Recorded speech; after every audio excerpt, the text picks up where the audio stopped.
신앙생활은 마라톤이에요. 잠깐 뛰고 끝나는 게 아니라 우리 인생 전체를 달려가는 겁니다. 그래서 매일의 승리라고 하는 것이 제일 중요하죠. 매일의 승리. 곽 전사님하고 이야기 나누는 중에 우리 성도님들한테 기도를 좀 가르쳐 주시면 좋겠습니다. 그러시더라고요. 그래서 그냥 문이뿐인 크리스찬으로 세우고 싶진 않습니다. 그래서 기도 훈련을 사실은 잘 받을 수 있으면 굉장히 좋은데요. 이게 기도 훈련이라는 게 이 온라인으로 하기가 참 쉽지 않아요. 그냥 뭐 지식적으로 전달하는 건 뭐 저보다 더 기도에 대해서 설교나 강의를 더 잘하실 수 있는 분들도 있겠죠. 사실 기도는 우리가 대면으로 만나서 같이 기도하고 이 영성을 이렇게 서로 교감하면서 해야 되는데 근데 곽 전사님이 그래요. 나중에 이 비행기를 탈 수 있고 오가는 게 자유로워지면은 오셔서 3박 4일 동안 수련회를 해주시면 좋겠대요. 그래서는 그냥 어디 가지도 못하게 문 잠궈놓고 3박 4일 동안 완전히 그냥 기도로 한다고. 잘못하면 2단 된다고 내가 그랬는데 사실은 우리가 그렇게 하나님께 집중하는 시간이 있을 수 있으면 굉장히 복된 겁니다. 그래서 일단은 제가 여러분들에게 이 학계가 끝나면 주기도문을 가지고 기도가 무엇이냐, 기도가 정말로 무엇이냐라고 하는 것을 예수님이 우리에게 가르쳐 주신 기도를 중심으로 정확히 이해하면서 또 제가 온라인으로 이 기도 사역을 한번 해보려고 그래요. 그냥 이게 기도는 강의만 갖고 되는 게 아니거든요. 사실 뭐 30분 강의를 하면 30분은 기도를 해야 되는, 사실 그게 밸런스가 맞는 기도 훈련이고 기도 사역인데 뭐 쉽진 않겠지만 온라인으로 한번 기도 사역을 한번 해보자. 그리고 또 현장 사역이 재개가 되면 그때는 제가 직접 가서 여러분하고 대면 사역을 통해서 이제 안수기도도 하고 또 이 기도의 여러 영성들에 대해서 나누고 경험하는 것들을 좀 해보면 좋겠다 하는 생각을 합니다. 그래서 여러분들도 기도에 대한 소망 또 기도에 대한 열정 가지고 참여해 주시면 좋겠고, 그에 앞서서 일단 여러분들에게 지금 하나님이 주시는 이 학개서의 말씀, 이 말씀이 여러분들에게 먼저 큰 은혜가 될 수 있길 바랍니다. 지난 시간에 우리 학계에 대해서 제가 말씀을 드렸는데, 학계는 성전을 건축하면 복 받고 집부터 지면 복 못 받는다, 그게 주제가 아니라고 말씀드렸죠. 분명히 우선순위의 문제를 다루고 있다고 말씀드렸어요. 우선순위라고 하는 것, 하나님 중심, 하나님 우선으로 우리의 삶이 구성되고 진행되는 것, 하나님은 그걸 기뻐하신다는 거죠. 그래서 너희 행위를 살피라. 행위를 살펴라. 너의 삶의 여정, 너가 어디를 향해 가고 있고 또 너 어떻게 살고 있는지, 무엇을 우선순위로 두고 살고 있는지 점검해보라. 그렇게 얘기를 했어요. 그래서 우선순위가 바뀌면 내가 노력한 만큼 결과를 얻지 못하죠. 그렇기 때문에 분명히 하나님은 다시 한번 너희는 자기 행위를 살피라 이렇게 말씀하시면서 너희들이 여기 왜 왔는지에 대한 본질을 다시 한번 떠올리게 합니다. 그래서 성전 건축 위해서 왔잖아. 너희들이 지금 먼저 해야 될 일은 성전 건축이라고 하는 것. 근데 그것은 너희들이 레바논의 백향목 가지고 하는 것, 은과 금으로 꾸미는 것, 내가 원하는 건 그게 아니라는 거죠. 하나님이 원하시는 게 뭐예요? 그냥 가까운 산에 올라가 목재 구에다가 너희들이 구할 수 있는, 가지고서 할 수 있는 가장 쉬운 것 가지고 최선 다해서 하는 것, 하나님 그걸 원하신다. 그래서 지금 이 코로나 바이러스로 인해 모든 것이 다 락다운 돼버린 이때에 우리가 해야 될 게 뭐냐? 우리도 우선순위를 살피는 거야. 내 삶의 목적이 어디고 나는 지금 어떻게 그 길을 가고 있는가를 돌아보면서 정말 하나님이 기뻐하시는 내 내면을 하나님의 성령이 거하시는 전으로 만들어가는 것. 이것이 우리가 지금 해야 될 일이라고 하는 거예요. 그래서 여러분 산에 오르는 수고를 해야 된다 그랬죠? 여호와의 산, 여호와의 전에 이르는 그 수고를 해야 된다고. 거기서 나무 가져다가 성전 지어야 된다고. 여호와의 전에 가서 말씀과 성령으로 그거 충만하게 채우는 수고가 있어야 우리가 거룩한 성전으로 세워지는 거예요. 그래서 오늘은 이제 지난주에 나눴던 말씀 이어서 우리가 살펴보려고 하는데, 여러분 우리의 삶이 풍성하기를 원하십니까? 우리의 삶이 정말 축복으로 가득하기를 원하세요? 그때 우리가 해야 될 가장 중요한 일은 하나님의 복을 받는 데 있어 중요한 건 하나님이 축복하시는 삶이 되는 거예요. 우리는 우리가 애쓰고 노력하면 분명히 좋은 결과를 얻을 거라고 생각하지만 인생이라는 게 내가 수고한 대로 되는 게 아니거든요.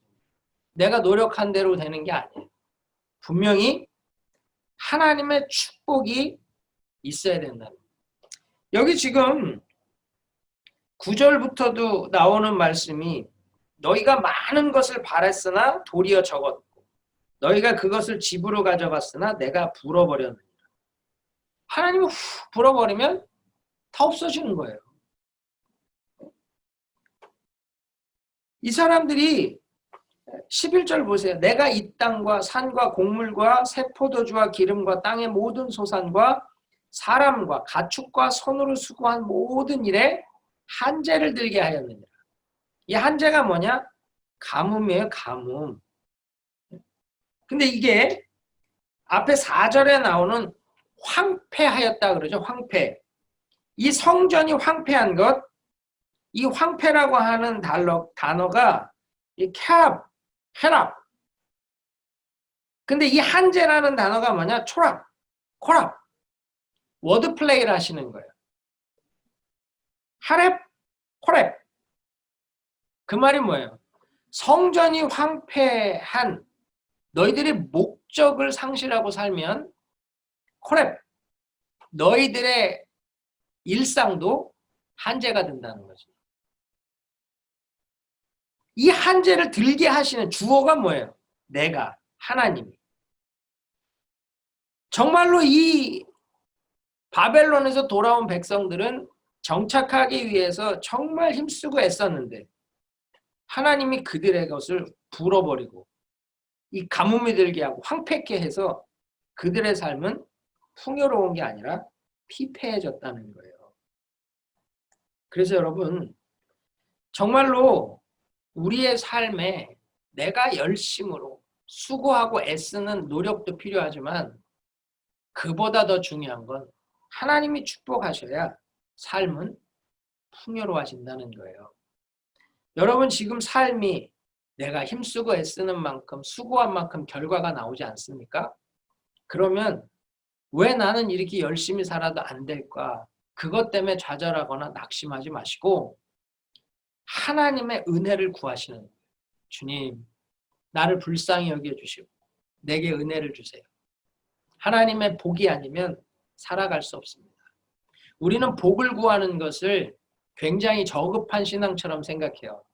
복을 구하면 기복주의라고 생각하는 분들이 있어요. 그러나 복을 구하는 것과 기복주의는 달라요.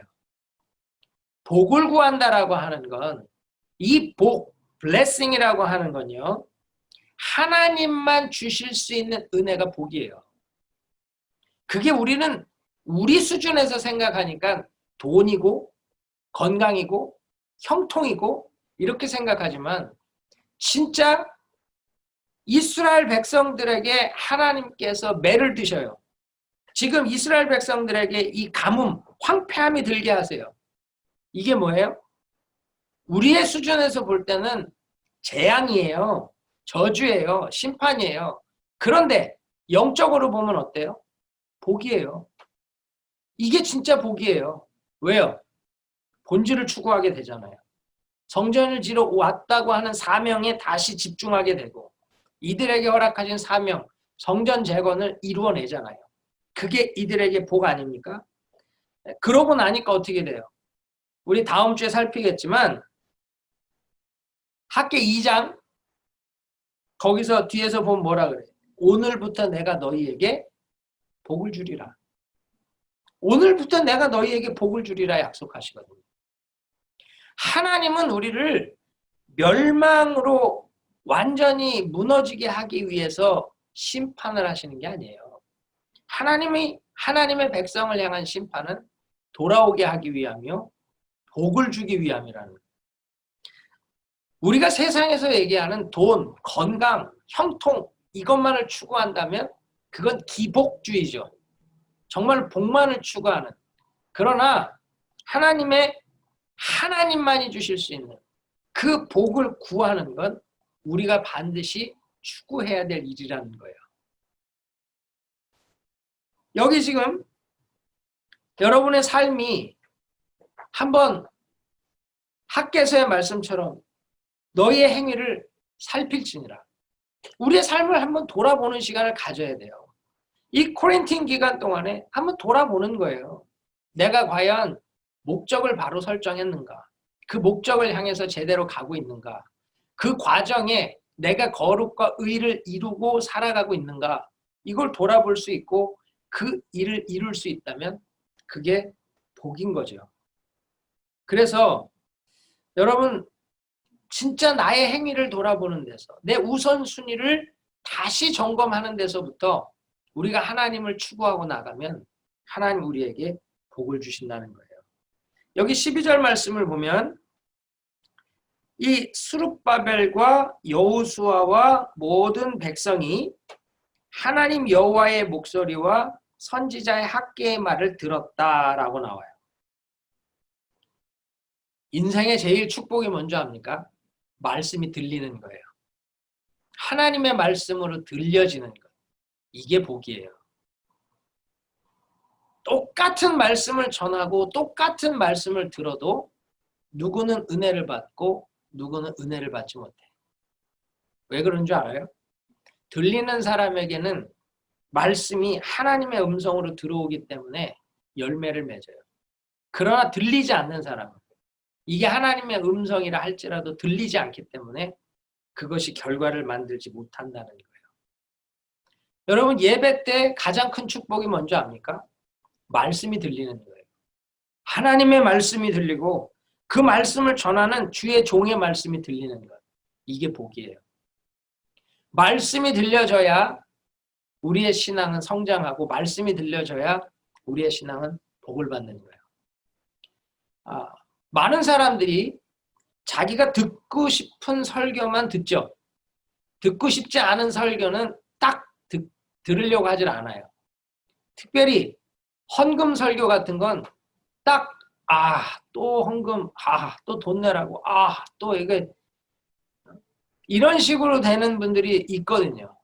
그런데 말씀이 들려지는 사람은 내가 그것을 인해서 하나님 앞에 드려지는 복되고 영광스러운 삶을 살 수 있다는 거예요. 제가 텍사스 있을 때 군인들 중에 엘리트 그룹들이 나라에서 선발이 돼가지고 위탁교육, 이 미국으로 석사과정, 박사과정을 오는 군인들이 있었어요. 그래서 저희 교회는 뭐 육군, 해군, 공군 사관학교를 졸업한 장교들이 많이 있었거든요. 근데 그때 육군 중위 하나가 사관학교를 졸업하고 석사과정을 온 학생이 있었는데 뭐 소령도 있고 뭐 중령도 뭐 중령은 없었구나. 소령, 뭐 대위 뭐 이런 고참들이 있으니까 어떻게 와야지. 왔는데 제가 교회 부임하고 3년 동안 헌금 설교를 해본 적이 없어요. 근데 어느 날 어떤 분이 목사님 11조가 뭐예요? 라고 묻더라고. 그래서 11절 모르나? 그러고 생각해 보니까 우리 교회는 우리 교회 와서 예수 믿은 사람, 처음 교회 오고 처음 예수 믿은 사람이 절반이 넘어. 그러니 뭐 11조라는 말을 설교를 들어본 적이 없는 사람이 많죠. 그래서 내가 그렇구나. 그래서 11조 설교를 준비해가지고 그날 설교를 했어요. 근데 11조 설교를 부임한 지 3년 만에 처음 하는 설교를 그 사람은 교회 오자마자 첫 설교가 그거였는데 딱 들으면서 이 교회도 맛이 간 교회구나. 이 교회도 돈 내라 그러는구나. 그래갖고는 교회를 안 나온 거예요. 그 첫날 설교에 시험이 들어서 안 나왔어요. 근데 제가 교회를 이렇게 안 나오더라도 계속 관계를 갖고 말씀을 뭐 이렇게 들을 수 있는 기회가 나중에라도 생길 수 있도록 식사도 대접하고 교제도 갖고 틈을 보라. 그래서 우리 그 사관생도들을 비롯해서 우리 성도님들이 초청에 밥도 먹이고 뭐 같이 테니스도 치고 계속 교제를 가졌죠. 그렇게 한 1년이 지나서 이제 이 사람이 마음이 좀 녹은 거예요. 그래서 다시 교회를 이제 오겠다. 그래서 이제 주일날 교회로 오기로 됐는데 저는 그 주일에 아르헨티나 신학교 강의가 있어가지고 아르헨티나를 가게 됐는데 제가 강의를 가면 꼭 그때 대신 설교할 수 있는 사역자가 없었기 때문에 제 예전 설교, 추억의 설교, 명설교 이거를 이게 DVD로 재방을 틀었어요. 재방을 트는데 많은 설교들이 있는데 그날 갑자기 그 11조 설교가 생각이 나는 거야. 그리고 그거를 틀으라 그러고 갔어. 근데 이제 나는 가고 그날 이제 우리 성도들이 그 사람을 데리고 오면서 그래도 이번에 목사님 없고 또 이 재방 들으면서 또 오히려 좀 좋은 시간이 되겠다 그러고 왔는데 주보를 보니까 11조야. 그러니 데리고 온 사람들이 완전히 낙심이 된 거죠. 목사님 그 많은 좋은 설교 중에 왜 해피하면 또 이 설교. 그러니까 이제 낙심이 돼가지고 밥이나 먹고 가라. 그러고 이분들대로 은혜가 안 되고 이제 눈치만 보고 있는 거죠. 이게 제대로 이렇게. 근데 가만히 앉아서 말씀을 듣더래요. 그래서 이제 예배가 끝나고 이제 나중에 들은 얘기지만 식당으로 이제 데려가서 밥 먹고 가. 그랬더니 네 그러고 오더래. 밥을 먹는데 아무 말도 없이 밥만 먹어서 또 완전 시험에 들었구나 이제 이러고 있는데 갑자기 이 형제가 그러더래. 선배님 저는 11조가 이렇게 심오한 뜻이 있는지 몰랐다고. 그럼 밥 먹으라 이게 뭔 소리야 이러고서 이제 뭐? 그래. 나는 맨날 교회가 뭐 이렇게 돈 내라 뭐 이런 얘기인 줄 알았더니 이게 그런 의미가 아니군요. 그러면서는 막 은혜 받은 것처럼 막 얘기를 하더래요. 그럼 밥 먹다가 이제 선배들은 이게 뭔 일이래 신기해 하는 거지. 그러면서 이 형제가 그러더래. 근데 선배님 이 설교를 제가 언제 들어본 것 같은데요? 그러더라는 거예요. 들었지. 1년 전에 들었지. 말 한마디도 안 바뀌고 똑같이 녹화해 놓은 걸 들은 거 아니에요. 그런데 그 사건 이후로 이 형제가 교회를 열심히 나오고 우리 교회에서 세례받고 예수 믿고 돌아갈 때는 자기가 군대에서 그리스도인의 사명을 감당하며 살겠다는 간증을 하고 갔어요. 근데 보세요. 똑같은 설교잖아요. 그런데 한 번은 내가 귀를 닫고 마음을 닫으니까 이게 시험이 되는 설교가 돼. 그런데 한 번은 이게 귀가 열리고 말씀이 들리니까 이게 진리의 말씀이 되더라는 거예요. 내가 다른 설교를 준비해서 한 것도 아니고 똑같은 설교를 녹화해서 그대로 틀은 거잖아요. 그 사람도 뭐 다른 사람이 와서 그 설교를 들은 게 아니잖아요. 똑같은 사람이 한 번은 그것 때문에 시험이 들어 교회 안 나왔고 한 번은 그것 때문에 은혜를 받아서 교회를 나오고 예수를 믿고 거듭난 성도가 되는 시작이 됐다는 거예요.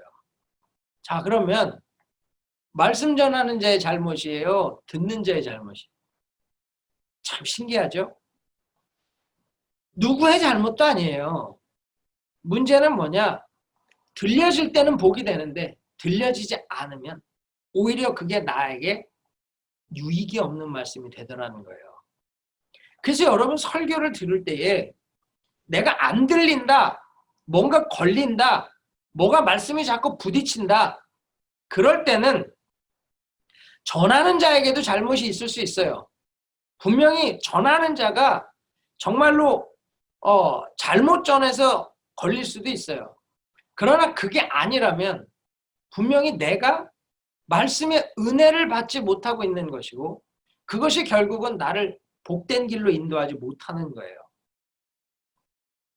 그러므로 여러분 정말로 이스라엘 백성들이 학개의 목소리를 하나님의 목소리로, 학개의 말을 하나님의 말씀으로 들려졌기 때문에 그들은 어떻게 해요? 여호와를 경외한다는 거예요. 말씀이 들려지면요, 경외해요. 하나님을 divine fear, 이 거룩한 두려움을 가지고 바라보게 되는 거예요. 말씀을 거룩한 두려움을 가지고 대하게 되는 거예요. 주의 종을 거룩한 두려움을 가지고 대하게 된다는 거예요. 그러니까 어떻게 해요? 말씀대로 순종하게 되는 거예요. 분명히 학개를 통해서 우선순위를 살피고 너희가 여기 왜 왔는지를 살펴라. 그 말에 그가 순종하게 되고 그 다음엔 어떻게 해요? 그 일을 이루는 자리에 가게 되는 거예요. 보세요. 말씀을 들어요. 그게 들려지니까 여호와를 경외해요. 경외하고 난 다음에야 어떻게 해요? 14절 보면 백성의 마음을, 여호수아의 마음을, 스룹바벨의 마음을, 이 모두의 마음을 감동시키는 거예요. 말씀이 들려지지 않으면요, 하나님의 역사는 일어나지 않아요. 우리가 에스라서를 배울 때 하나님의 방법은 감동이라 그랬잖아요. 그 감동되는 가장 시작이 어디였냐? 말씀이 들리는 자리라는 거예요. 제가 아무리 좋은 말씀을 준비하고 아무리 기도를 많이 하고 아무리 능력이 있다 해도 여러분들이 이 시간 말씀을 들으면서 귀를 닫고 마음을 닫으면 절대로 이 말씀은 여러분들에게 복된 말씀이 되지 않아요. 그러나 제가 부족하고 전하는 능력이 어느래도 여러분이 귀를 열고 마음을 열고 하나님의 말씀으로 들으면 말씀 안에서 하나님을 경외하게 되고 하나님의 말씀을 두려워하게 되고 그때에 하나님은 여러분을 감동시켜서 거룩한 일에 헌신할 수 있도록 움직여 주신다는 겁니다. 그래서 제일 중요한 것이요, 말씀이 들리는 거예요. 목사가 말씀을 전할 때도 이 어떻게 말씀이 들려지게 할까? 똑같은 말씀도 누가 전하면 들리는데 또 다른 사람이 전하면 안 들릴 수도 있잖아요. 똑같은 말씀인데 누가 전하면 막 귀가 쫑긋 열리고 집중이 되는데 또 누가 전하면 전혀 반응이 안 나오는 그런 말씀이 될 수도 있거든요. 그래서 정말 말씀 전하는 자는요, 들려져야 돼, 들려져야 돼. 그래서 말씀이 들리면요, 그때 주를 두려워하게 되고 말씀을 두려워하게 되고 그 안에서 하나님이 감동 주시면 순종하는 자리에 가는 거예요. 여러분 말씀을 들을 때 들려지십니까? 제가 전하는 말씀이 들려지시면 여러분들이 하나님을 두려워하고 그 말씀을 신뢰하게 되는 거예요. 그러면 하나님이 말씀 가운데 감동시키시면 순종하고 제가 하겠습니다. 제가 하겠습니다. 그 일이 일어나는 거예요. 우리가 1장 1절에서 봤잖아요. 6째 달 초하루에 학개가 권면을 하기 시작했어요. 그런데 오늘 15절 말씀 보면 이 공사를 시작하는 데까지 며칠 걸려요? 6째 달 24일. 딱 24일 걸려요. 이게 무슨 말이에요? 오늘 본문이 학개 설교에 한 번 설교 같은 느낌이 들지만 아니에요. 말씀이 24일 동안 반복되어지고 너 행위를 돌아봤냐? 우선순위 살펴봤냐? 너가 여기 온 목적을 다시 점검했냐? 우리가 여기 왜 왔는지 아냐? 계속 그 말씀을 전하고 듣고 하면서 귀가 열리고 들려지고 그러면서 하나님을 두려워하게 되고 그러면서 그래 하나님 성전 건축 위해서 왔지 그걸 자기 스스로 돌아볼 때에야 하나님의 성령이 감동하시는 거예요. 여러분 성령은 인격이에요. 내가 환영을 할 때에 들어오시지 절대로 내가 환영하지 않는데 그 자리에 들어가지 않아요. 지금 학개가 권면하는 말이 처음에는 스룹바벨과 여호수아에게 임했잖아요. 스룹바벨과 여호수아는 들었단 말이야. 지도자니까 반응이 빨리 나왔어요. 그러나 그것이 백성들 전체에게 퍼져가는 데는 시간이 걸려요. 그런데 24일 만에 이렇게 일이 이루어진다. 나도 이런 은혜 한번 봤으면 좋겠어. 그냥 성도들 24일 부흥회 하면은 교회가 뒤집어져 갖고 주의 일 하겠다고 나 죽겠다 이렇게 헌신하고 나오는 사람들이 막 쏟아져 나오는 거예요. 다 같이 하는 거잖아요. 분명히 은혜를 받으면 사람은 움직입니다. 은혜를 받아야 움직이는 거지. 강요한다고 명령한다고 억지로 끈다고 되는 게 아니에요. 그 진짜 부흥은 뭔지 압니까? 부흥은요. 서로 못한다. 나는 못한다. 나는 안 한다. 누가 할 거냐. 눈치 보던 사람들이요. 내가 할게. 같이 할게. 함께 할게. 그러면서 서로 하겠다고 일어나는 것. 일어섬이 있는 게 부흥이에요. 목사님 저는 능력이 없어서 목사님 저는 은사가 없어서 목사님 저는 시간이 없어서 목사님 저는 돈이 없어서 근데 은혜 받으면요 그 은혜가 움직이는 거예요. 내가 뭘 할 수 있을까? 내가 어떻게 할 수 있을까? 그걸 찾게 만드는 거죠. 지금 학개는 그 일한 거예요. 학개는 하나님께서 주신 말씀을 전하고 권면하면서 그들이 말씀이 들려질 때까지 쉬지 않고 그 말씀을 전하고 권면하면서 이스라엘 백성들을 이끄는 거예요. 그러면서 하나님 13절에 뭐라 그래요?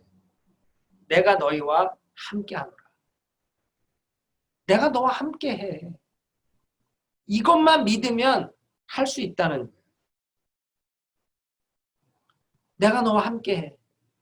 여러분 이거 믿으면 움직일 수 있는 거예요. 문제는 뭐냐? 이게 안 믿어지지. 하나님이 함께하는 게 안 믿어져요. 여러분 하나님이 함께 하시면 능치 못함이 없는 줄 믿습니다. 우리 교회가 지난주에 온라인으로 부흥회를 했어요. 목요일 저녁부터 금, 토, 주일 새벽 밤으로 온라인으로 집회를 하니까 안수기도를 못 하잖아요. 만나서 기도를 못 하잖아요. 그러나 믿음으로 기도하라고. 그 믿음으로 기도할 때 하나님께서 역사하신다고. 근데 이번에 아픈 사람들 몸에 손을 얹으라고 하시고 기도하시면서 많은 역사가 일어나요. 그 중에 어떤 자매는 나이도 참 젊은 자매인데 신장암이 척추까지 뼈까지 전이가 되고 그래서 소망이 없는 상태였었는데 이번 집회 때 깨끗이 났어요. 깨끗이 났어. 아니 종처에 손을 얹고 기도를 했어요. 만나서 뭐를 했어요. 그러나 주님이 함께 하신다. 믿음으로 참여해라. 아주 사생결단하고 이번 집회 참여해라. 근데 목요일 날 병원에 갔더니 신장암이 없고 월요일 날 병원에 갔더니 전체 전이된 암이 다 없어졌어요. 보세요. 여러분 분명히 하나님이 함께 하시면 그런 일들이 일어난다는 거예요. 문제는 뭐냐? 하나님이 함께 하신다. 이걸 내가 경외함으로 두려워함으로 받아들이고 그 다음 하나님 감동시키면 하나님이 하신다. 내가 하는 게 아니다. 주님이 하신다. 이 마음 갖고 움직이면 역사는 일어나는 거예요. 그러므로 여러분 정말로 하나님의 말씀이 들려지는 복이 있기를 축복합니다. 하나님의 말씀이 들려지면 끝나는 거예요. 그 하나님의 말씀 한마디가 역사를 이루는 거예요. 오늘 여러분에게 꼭 들려지기 원하는 말씀 한 구절이 있어요. 그게 뭐냐? 2장 9절 말씀이에요. 이 성전의 나중 영광이 이전 영광보다 크리라. 이게 누구의 말이에요? 만군의 여호와의 말입니다. 여러분 안에 이 말씀이 들려지기를 축복합니다. 지금 이 말씀이 들려지고 성전 건축이 시작이 됐죠? 오늘 2장 1절을 보면 일곱째 달 곧 그 달 21일에 여호와의 말씀이 선지자 학개에게 임한다. 시작이 되고 나서 한 달 정도 지나서 다시 하나님의 말씀이 임한 거예요. 이 하나님의 말씀이 누구에게 임하냐? 2절에 보면 스룹바벨, 여호수아와 남은 백성에게 말해요. 자, 우리 학개 1장 1절에서는 말씀이 스룹바벨과 여호수아에게만 임했잖아요. 그런데 2장 2절에서는 이제 스룹바벨과 여호수아만이 아니라 모든 백성들에게로 말씀이 임하고 있어요. 왜 그래요? 안 들렸으니까 지도자에게만 임했던 말씀이 이제 그 백성들에게로 들려져서 감동받고 성전 건축에 모두가 참여했으니까 하나님의 말씀이 모두에게 임하는 거예요. 하나님이 일하시는 방법은 들려지는 사람들에게 말씀을 전하시고 그 사람들을 통해서 전파되게 하셔서 그 사역을 이루어 가시는 거예요. 근데 뭐라고 말씀하세요? 너희 가운데에 남아있는 자 중에서 이 성전의 이전 영광을 본 자가 누구냐? 이 성전이 뭐예요? 지금 스룹바벨과 함께 짓는 성전. 근데 그 이전 영광이라는 게 뭐예요? 솔로몬 성전. 지금 포로에서 돌아온 사람들 중에는 어린아이 때 잡혀갔다가 70년이 지나서까지도 살아서 나이가 많은 노인들 중에 이 자리에 온 사람들도 많았던 거예요. 근데 그들에게 지금 묻고 있어요. 이제 이것이 너희에게 어떻게 보이느냐? 이것이 너희 눈에 보잘것없지 아니하냐? 무슨 말입니까? 솔로몬의 성전은 열왕기상 6장에 보면 7년에 걸쳐서 얼마나 화려하게 지었는지를 잘 기록하고 있어요. 7년 동안을 은금 보배로 장식한 레바논의 백향목을 짓는 데만 7년이 걸렸지 재료 준비하는 데는 다윗 때부터 준비한 거잖아요. 어마어마한 양을 준비해 놓은 것을 솔로몬이 또 더해서 만들었으니 이게 얼마나 영광스럽겠냐. 그러니 그 솔로몬의 성전을 본 사람들이 지금 스룹바벨에 짓는 성전을 보면 어때요? 초라하고 한심하기가 이를 데 없는 거죠. 근데 주님이 지금 여기서 말씀하시는 게 뭐예요? 눈에 보이는 것, 그것으로 영광을 삼지 말라는 거예요. 껍데기 보지 마. 껍데기 보지 마. 여기 지금 이 눈에 보잘것없지 아니하냐, 이 보잘것없다라고 표현을 했는데 원어의 의미로 보면요, nothing이에요. nothing. 없는 거야. 그냥 이 사람들이 볼 때는 그냥 nothing인 거예요. nothing. 이게 무슨 성전이냐가 아니라 그냥 nothing. 왜 그래요? 지금 어떻게 건축하라 그랬어요? 가까운 산에 가서 나무 가져다가 지으라 그랬잖아요. 백향목, 그것도 레바논의 백향목, 최상품으로 지었던 거에 비교하면 이거 무슨 옆산에서 나무 베다가 지은 성전, 이게 무슨 성전이냐고. 한심하기가 이를 데 없는 거예요. 그러니까 그 성전을 지을 때에 에스라서에서 얘기하잖아요. 통곡을 하잖아요. 통곡을. 그런데 하나님은 지금 무엇을 말씀하시느냐? 너희 눈에 보이는 것, 이게 은금으로 지은 게 아니고 백향목으로 지은 게 아닌 것, 그거 아무 의미 없어. 성전은 뭐로 지어야 돼요? 말씀과 성령으로 지어야 돼. 솔로몬의 성전이 왜 무너졌어요? 말씀과 하나님의 영이 없어서 무너졌지. 그쵸? 아무리 크고 화려하면 뭐해? 솔로몬의 성전이 아무리 크고 화려하면 뭐 할 거예요?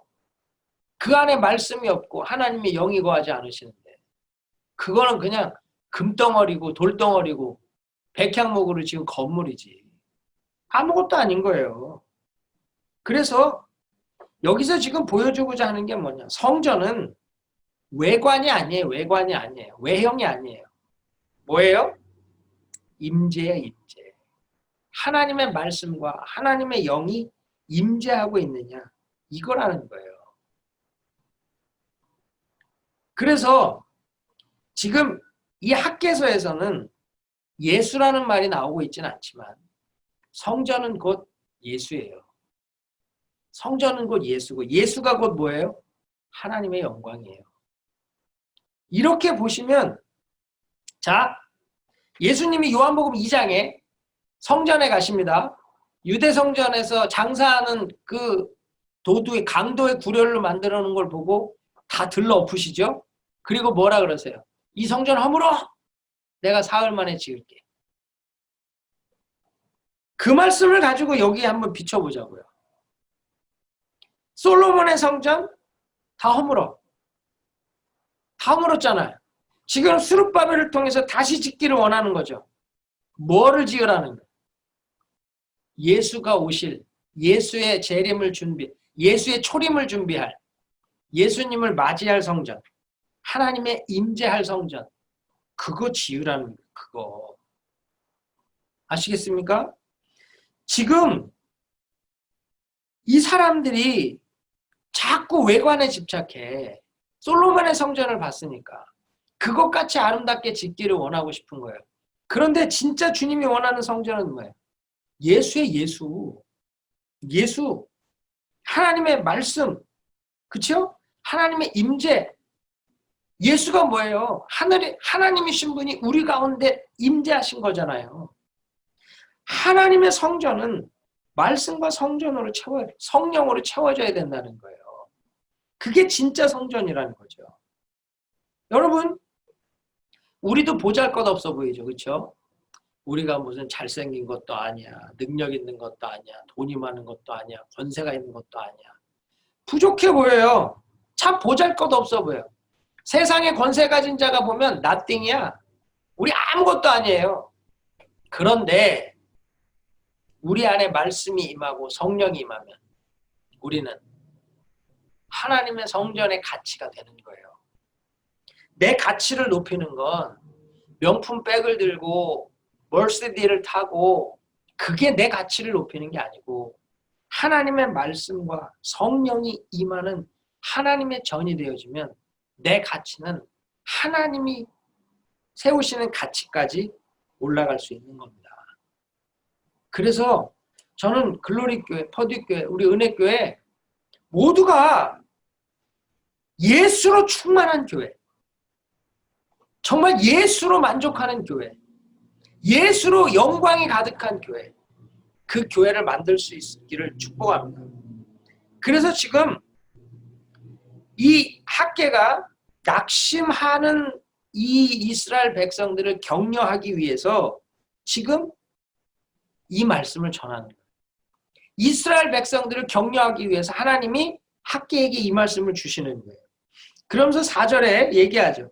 스룹바벨아 굳세게 해라. 지도자들 마음을 굳세게 해야 돼. 대제사장 여호수아야 스스로 굳세게 해라. 영적 지도자들 굳세게 하라는. 그 다음 이 땅 모든 백성아 스스로 굳세게 하라. 굳세게 하라는. 모두가 다 지도자는 지도자대로, 영적 리더는 영적 리더대로, 백성은 백성대로 자기의 자리에서 굳게 서서 자기의 해야 할 일을 담대히 하라는 거예요. 왜요? 내가 너희와 함께 하노라. 내가 너와 함께 해. 그 말은 뭐예요? 이건 네가 짓는 게 아니라 내가 짓는 거야. 너가 하는 게 아니라 내가 하는 거야. 여러분, 교회를 개척한다는 게 쉬운 일이 아닙니다. 또한 교회를 운영하는 것도 쉽지 않아요. 지금 같은 이 코로나 바이러스로 인해서 모든 사역이 어려운 때는 일반 목회도 어려워. 지금 많은 교회가 문을 닫고 있다 그래요.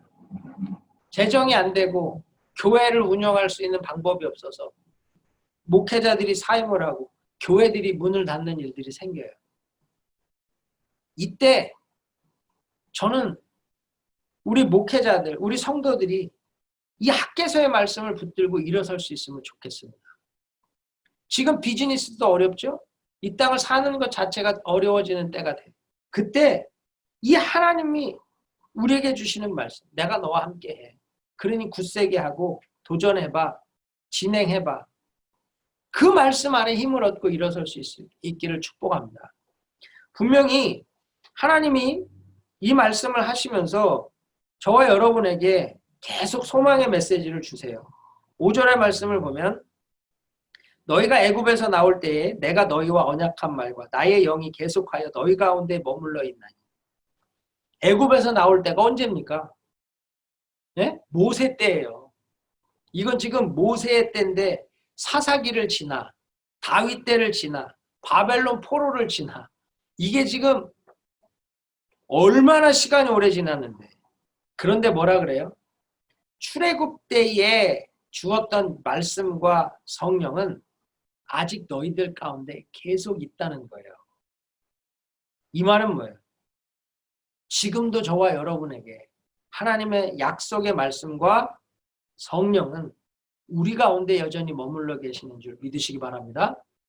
이게 끝내주는 말씀이에요. 이게 정말 최고의 말씀이라고. 내가 이 말씀에 흥분이 되는 거예요. 내가 뭐라고? 우리 김윤환 집사 아까 간증했지만 계속 업앤다운이 있다고. 수요일날 말씀 받으면 업 됐다가 아니 주일날 그걸 차고 올라가야지 거기서 떨어지는 게 웬 말이야. 이게 우리는 항상 업앤다운이 있는 연약한 종들이에요. 그런데 내가 아무리 다운돼도 말씀 나와 함께 하는 줄 믿으십니까? 성령이 나와 함께 하는 줄 믿으십니까? 그러면 일어서는 거예요. 우리는 이 말씀이 우리를 일으키는 거지. 이 약속의 말씀과 성령이 우리 안에 머물러 있기 때문에 도전할 수 있고 계속 실패하고 넘어져도 나아갈 수 있는 거예요. 여러분 이걸 놓치면 안 돼요. 난 왜 말씀이 없을까? 나에게 성령이 있나? 성령이 내 안에 있으면 나 이렇게 약하지 않을 텐데. 성령이 내 안에 있으면 나 이렇게 무능하지 않을 텐데. 성령이 계시는데 내가 그 성령을 믿지 못하니까 성령이 일을 못하는 거예요. 성령이 역사하고 싶어도 내가 얘기하잖아요. 그분은 인격이라니까. 인격이기 때문에 내가 그분을 움직이고 그분을 일하시게 할 때 일하시지 가만히 있을 때 일하지 않아요. 성령이 내 안에 머무시는 걸 믿는다면 우린 골로새서 1장의 바울의 고백을 따라가야 돼. 바울이 뭐라 그래요? 내가 일하는 게 아니라 뭐라고? 내 안에 역사하시는 이의 수고를 따라.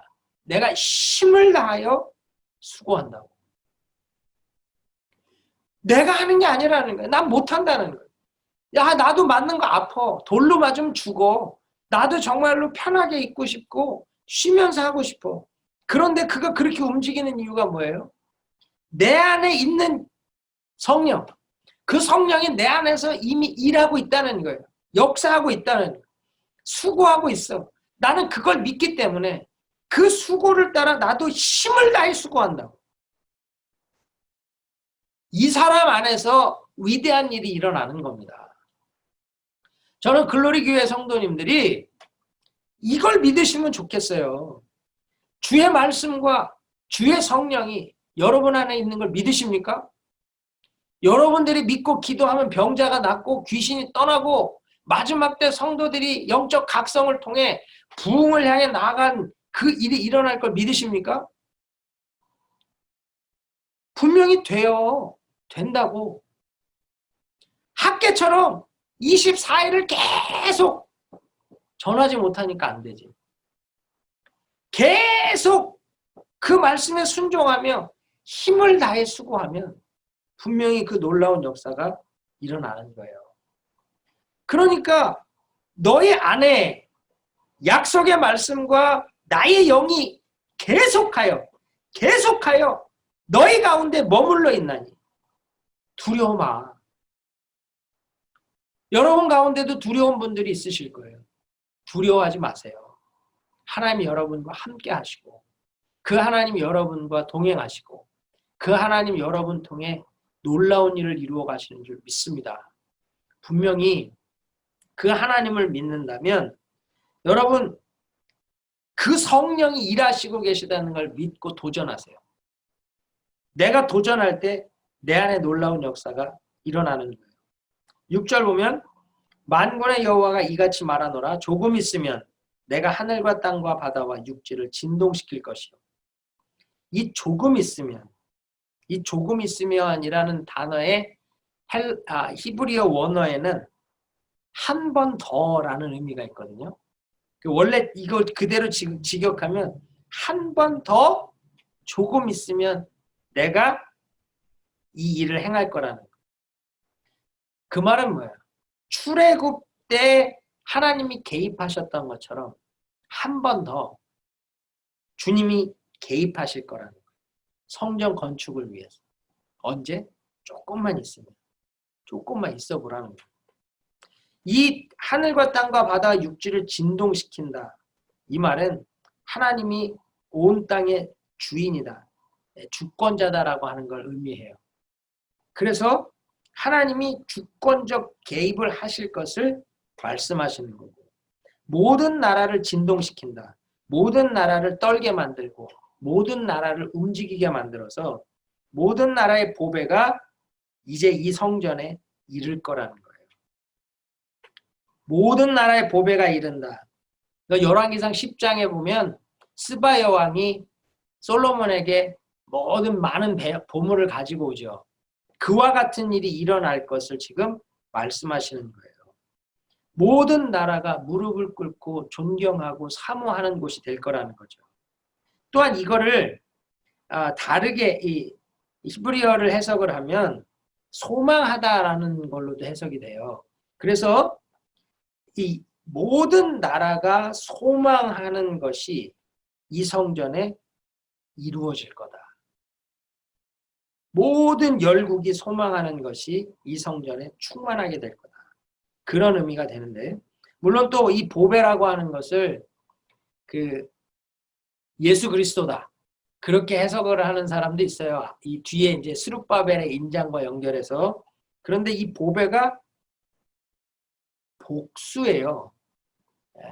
보배들.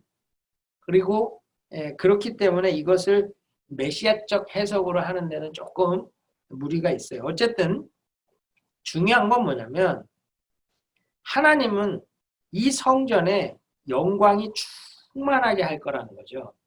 근데 그 영광이 충만하기 위해서 모든 나라의 보배를 이 전으로 보낸다는 거예요. 다시 말하면 8절에 은도 내 것이요 금도 내 것이다 라는 말씀과 연결을 하면 본질을 추구하면 너희들이 성전을 재건하겠다. 하나님의 영광이 임하는 성전을 짓겠다라고 마음을 먹으면 모든 보배도 보내주시고 은과 금도 주셔서 이 성전을 더 영광스럽게 만들어 주신다는 걸 의미하는 거예요.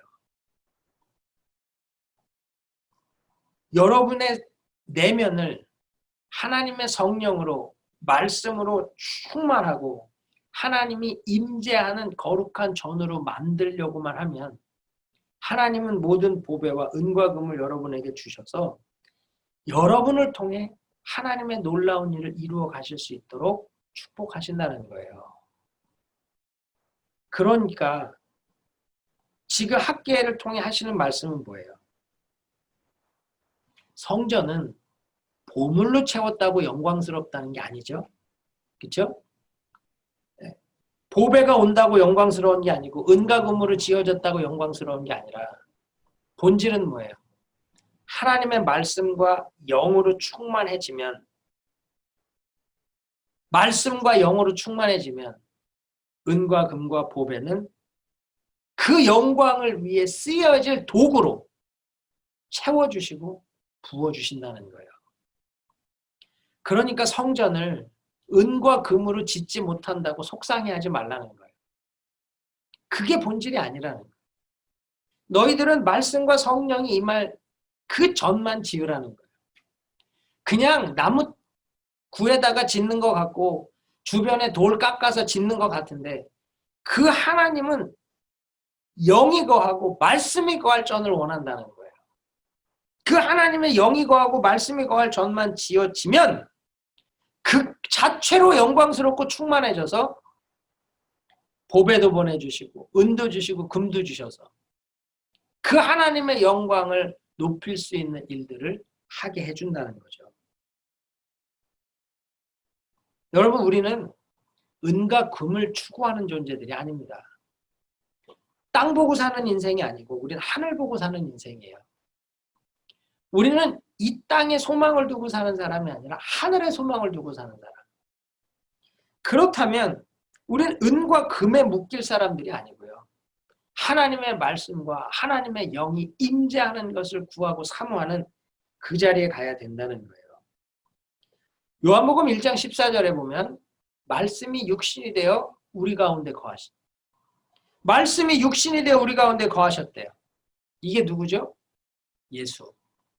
말씀이 육신이 되어 우리 가운데 거하셨어. 그랬더니 우리가 그의 영광을 본대요. 하나님의 영광을 본대요.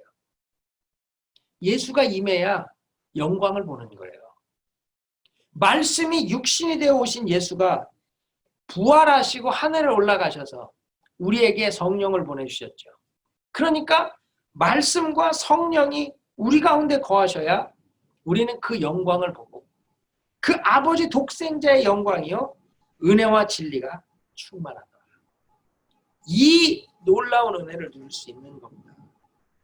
그러므로 여러분, 지금 우리가 추구해야 될 일은 은과 금이 아니고 내 안에 하나님의 말씀과 성령이 임하는 그 내면을 준비하는 거예요.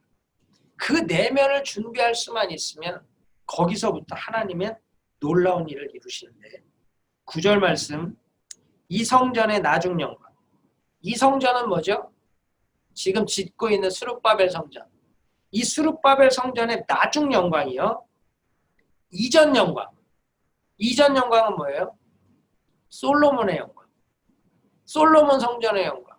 그것보다 클 거래요. 여러분, 이 은혜가 저와 여러분에게 있기를 축복합니다. 하나님이요, 이 성전의 나중 영광, 수룹바벨 성전, 초라해 보이는 성전, 백향목도 아닌 옆산에 나무 갖다 지은 성전, 은과 금도 충분하지 않아서 참 초라해 보이게 짓는 성전. 그런데 그게 이 성전의 나중 영광이 솔로몬의 성전의 영광보다 크대요. 왜요?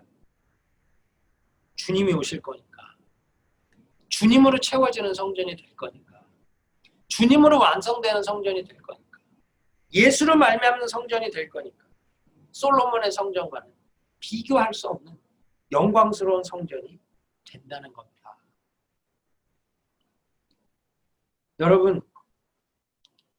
여러분 안에 예수를 모시면 오늘까지 어떻게 살아왔든 그 이전에 내가 영광스러웠는데 지금 완전히 쪽박을 찼구나? 그런 분이 계실지라도 오늘 이후로 여러분의 인생은 정말로 영광스러운 인생으로 바뀔 줄 믿습니다. 그래서 저는 오늘 이 설교, 이 시간, 이 말씀이 여러분의 인생의 기준이 되는 시간이 됐으면 좋겠고 기준이 되는 말씀이 되기를 축복합니다.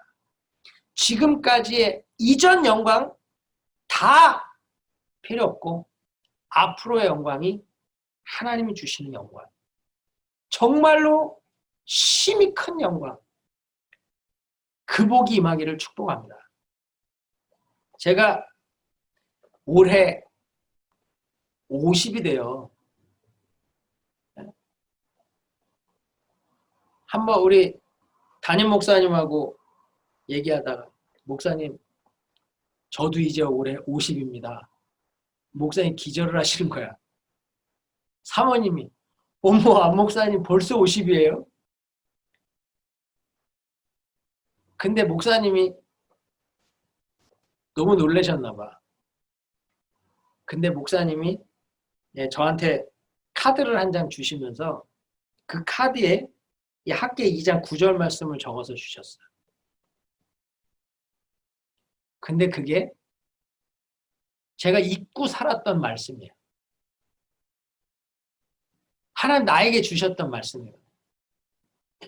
근데 제가 그걸 잊고 살았던 말씀을 목사님이 어떻게 딱 찍어서 이 말씀을 주시는지, 이 말씀이 나를 다시 흥분을 시키는데, 그래, 내가 50까지 오면서 내가 청년회 때도 영광을 받고 텍사스에서도 영광을 받고 나와서도 사역을 하면서 여러 어려움도 있고 황당한 일도 겪고 참 많은 일들이 있었지만, 내가 이제 이전 영광, 솔로몬의 영광같이 생각했던 거, 이게 다 아무 의미가 없는 거구나. 하나님 분명히 나에게 몇 년 전에 주셨던 말씀인데 내가 이걸 잊고 내가 힘들 때마다, 어려울 때마다 참 그때 청년 때, 그때 텍사스 때, 그때 이사역할 때, 이 선교지에서 자꾸 그 영광에 대한 걸 돌아보고 있었던 거. 아무 의미 없는 일. 분명히 앞으로 나에게 일어날 영광은 상상할 수 없는 영광의 은혜가 있을 텐데, 하나님이 나와 언약한 말씀이고 그 성령이 내 안에 있는데 내가 이걸 완전히 잊고 있었던 거예요. 그런데 그 한 말씀이 들려진 거지.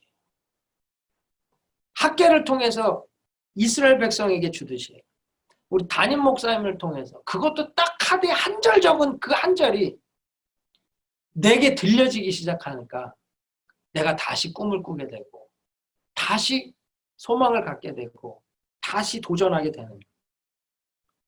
글로리교회 성도 여러분, 개척하는 지금의 교회가 참 초라해 보일 수 있어. 우리 곽 전사님, 우리 같이 사역할 때 봤던 그 엄청난 영광들, 그걸 생각하면 지금 이 교회와 이 모습이 참 초라해 보이고 안타까워 보일지 몰라. 그러나 약속의 말씀이 이제 저를 통해 임했고 성령이 여러분과 함께 하시기 때문에 여러분의 인생에 이 이전 영광보다 앞으로 이 나중 영광이 더 클 줄 믿습니다.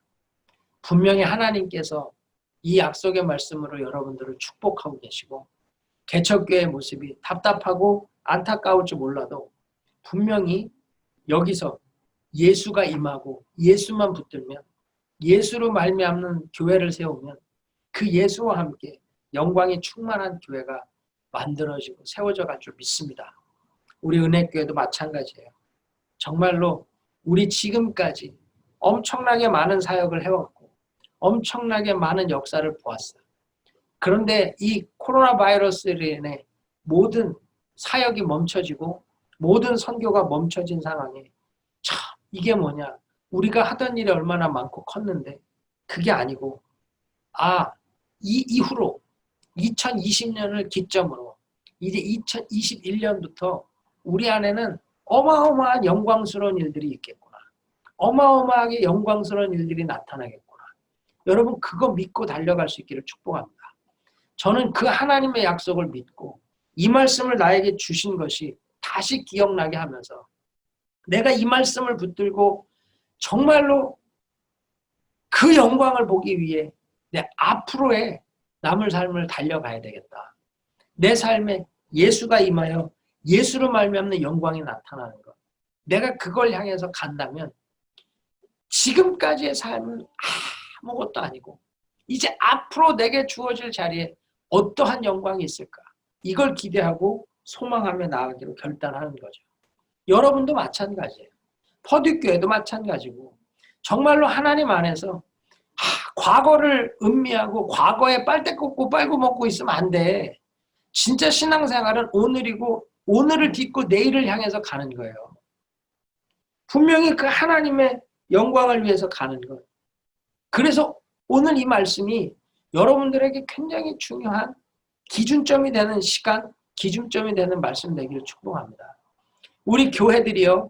7, 80년대, 90년대까지 엄청난 부흥을 봤어요. 그 부흥을 봤던 세대는 지금 이 시대를 보면 답답해요. 정말 환장할 것 같아. 어떻게 움직이지도 않고 어떻게 땅만 바라보고 사는 부흥이나 은혜의 목마름이 없는 이 시대를 보면 속상하다고. 그런데 주님이 말씀하시는 거예요. 7, 80년대의 부흥 그 영광보다 앞으로 있을 영광이 더 크다. 믿습니까?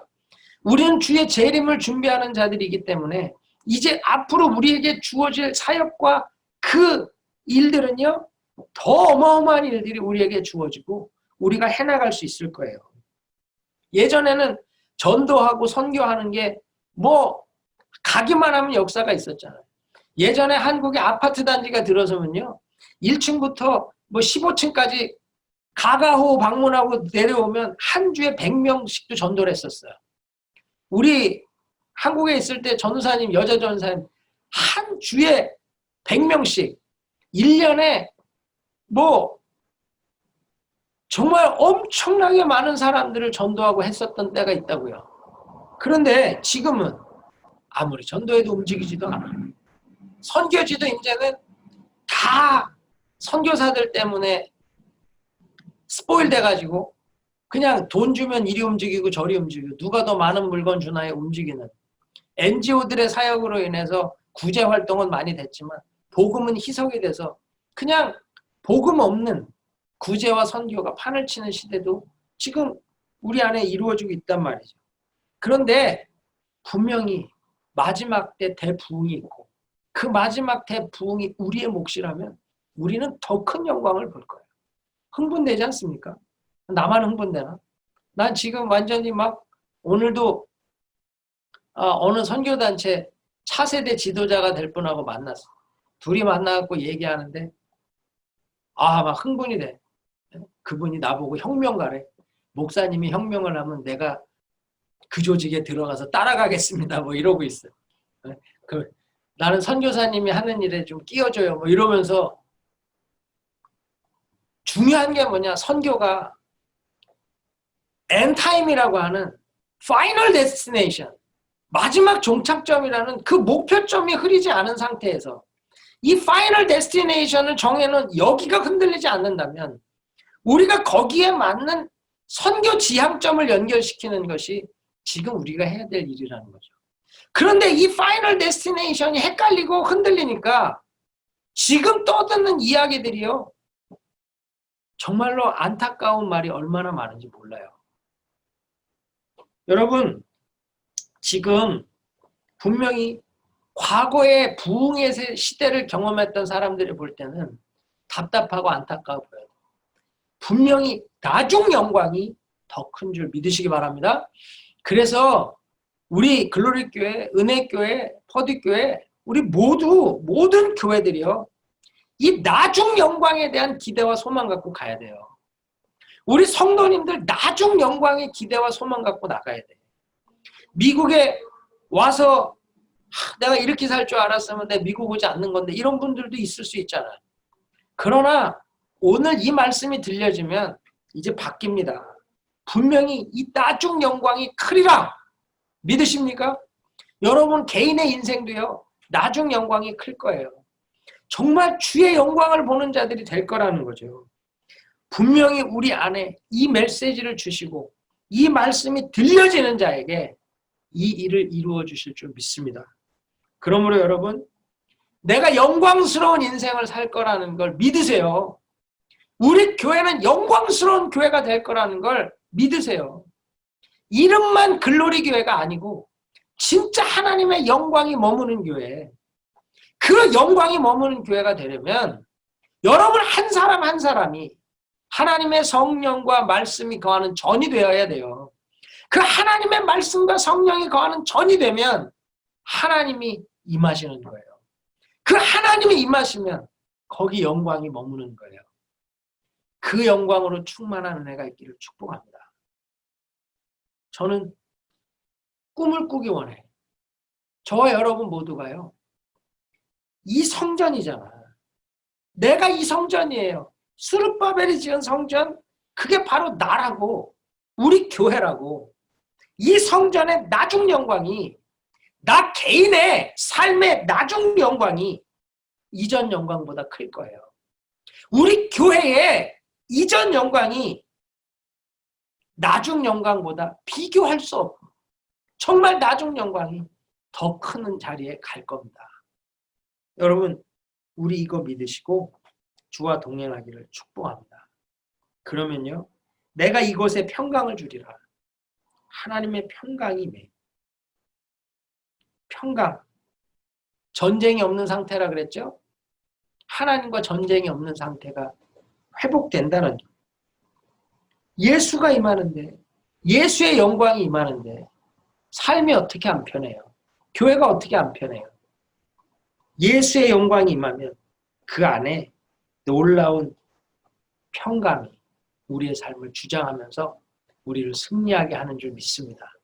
여러분, 오늘 학계가 이스라엘을 격려하듯이 저를 통해서 하나님 여러분을 격려하고 계세요.